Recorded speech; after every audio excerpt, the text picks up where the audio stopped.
Hello, mambo ni aje? Hali ya sintofahamu imeweza kutokea Ubungo Mawasiliano baada ya moto usiofahamika chanzo chake ni nini kuweza kuwaka na kuteketeza mali za wajasiriamali ambao walikuwa wakifanya biashara katika eneo hilo la Ubungo Mawasiliano.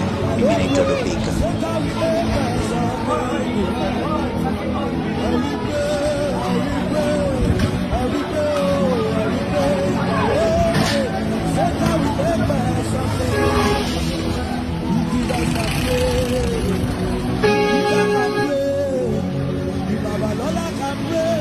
Who am I not to